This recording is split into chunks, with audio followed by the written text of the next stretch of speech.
Selamat malam saudara yang dikasihi Tuhan.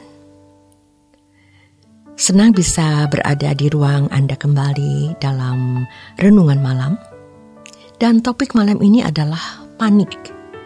Dari Pendeta Dr. Erastus Sabdono bersama saya Yohana Ibrahim.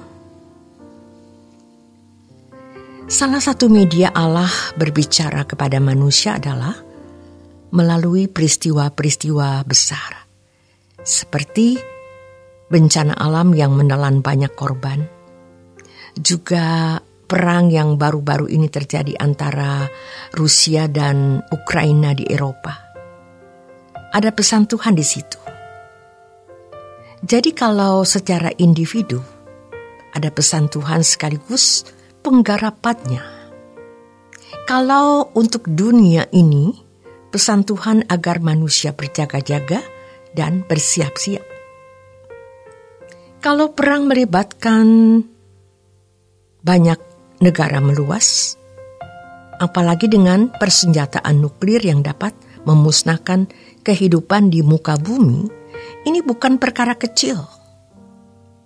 Terus terang, jarang ada berita yang sampai mengendap di pikiran kita waktu itu mau tidur di pembaringan tengah malam, dan kita bangun masih mengendap.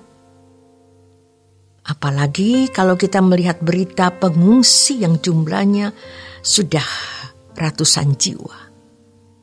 Melihat bagaimana seorang ayah memeluk anaknya menangis sebelum berpisah.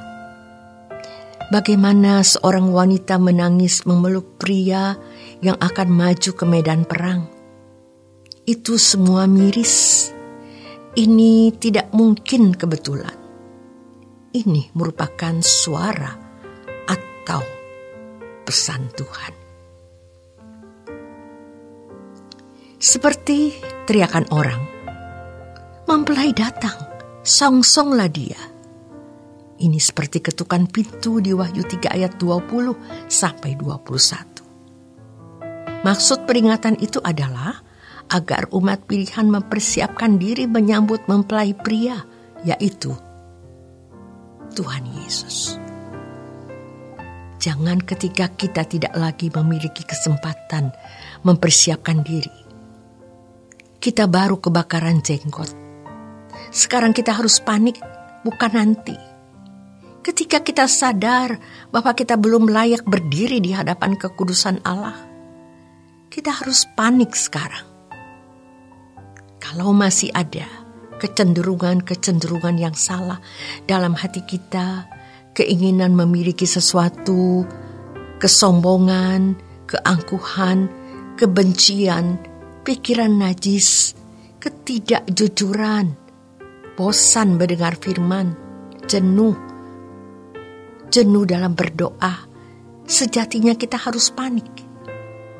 Memang masalahnya, sering setan mengadakan banyak peristiwa atau masalah yang membuat kita panik. Sehingga panik positif yang mestinya kita tanggulangi, yaitu bagaimana mempersiapkan diri menghadapi tahta pengadilan Tuhan, digantikan panik yang sia-sia. Semua kita punya masalah. Baik kita hadapi dengan teduh, dengan tenang. Kita memang milik Tuhan karena kita hidup dalam penurutan terhadap kehendak Allah. Percayalah, semua dalam kontrol Allah yang Maha Kuasa. Beri kesempatan orang itu berhadapan dengan Tuhan. Jangan kita hadapi. Sejatinya yang seharusnya membuat kita panik adalah mengapa kita memiliki perasaan benci dan perasaan ingin membalas dendam. Baru-baru ini dengan adanya perang Rusia-Ukraina, banyak pengkhotbah mencoba untuk menafsirkan Rusia itu Gog-Magog dan sebagainya. Jangan sibuk berbicara mengenai tafsiran terhadap pokok-pokok akhir zaman karena adanya perang atau bencana. Yang penting adalah ketukan pintu itu merupakan peringatan bukan hanya Tuhan mau masuk, tapi bahwa dunia yang kita tinggali kini jahat dan akan dilawat olehnya. Selesaikan tugas kita. Persiapkan diri kita agar layak berdiri di hadapan kekudusan Allah. Jangan sampai fokus kita diarahkan kepada yang lain, memperhatikan keadaan zaman yang semakin jahat ini. Kita harus memperkarakan bagaimana sebagai umat pilihan kita memiliki kesungguhan atau ketekatan agar kita memiliki iman sesuai standar Tuhan.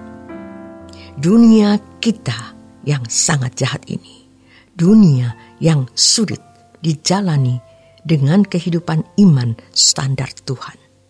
Maka tidak heran jika di Lukas 18 ayat 8 Tuhan Yesus berkata, "Kalau Anak Manusia datang ke bumi, apakah menjumpai iman di bumi?" Ini iman menurut standar yang benar dari Tuhan. Jangan meremehkan atau memberi isi dangkal terhadap kata beriman. Orang-orang Kristen abad mula-mula seperti berjalan di lumpur karena menghadapi aniaya. Orang Kristen hari ini kalau mau meneladani hidup Yesus juga berjalan dalam lumpur. Lumpur yang lebih pekat.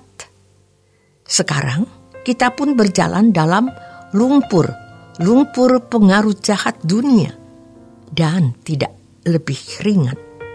Maka dibutuhkan keberanian dalam menjaga integritas dan tetap setia kepada Tuhan dalam standar iman. Pastinya iman Kristen yang benar. Jika kita melihat dari aspek janda di Lukas 18, mengapa dia sampai begitu nekat? Jawabnya, karena dia hanya punya satu pilihan, menang atau mati.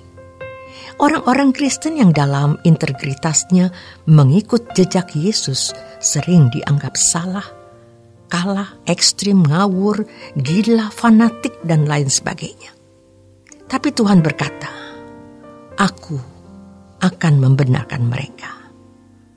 Masalahnya, apakah Tuhan bisa menemukan orang-orang setia? Orang-orang yang berani berjalan di jalan yang berlumpur berat? Perumpamaan tentang janda ini membuat nasihat agar kita tetap dalam iman yang benar sesuai standar Tuhan.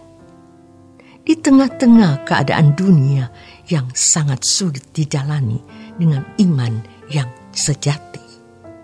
Kalau kita membaca Matius 24 ayat 32 sampai 51, Tuhan memberikan perumpamaan khusus untuk orang percaya mengenai seorang tuan yang pergi dan hamba-hambanya diberi pekerjaan. Tetapi hamba-hambanya saling memukul, berkelahi, dan mengatakan bahwa tuannya masih belum datang-datang juga. Luar biasa cerobohnya. Sampai tuannya datang, mereka belum menyelesaikan pekerjaannya. Mereka panik. Tapi sudah tidak ada jalan lagi untuk menyelesaikan masalah yang mereka hadapi. Jangan berpikir bahwa masih ada waktu untuk mempersiapkan diri. Kesalahan banyak orang adalah mereka berpikir selalu masih ada kesempatan, selalu masih ada waktu. Renungan ini pun bisa menjadi satu sisa peringatan untuk kita, siapapun kita. Jangan takut kepada apa yang dapat membunuh tubuh, tetapi yang tidak berkuasa membunuh jiwa dan membuangnya ke dalam neraka. Takutlah akan Allah. Jangan panik untuk hal yang tidak perlu kita panik, tapi paniklah untuk apa yang harus kita panik sejak jauh-jauh hari. Sekarang kita harus panik, bukan nanti. Paniklah atas keberadaan kita yang belum seperti Yesus. Demikian renungan malam, kiranya dapat menyentuh hati Anda untuk kita terus melekat dengan Tuhan. Tuhan Yesus memberkati.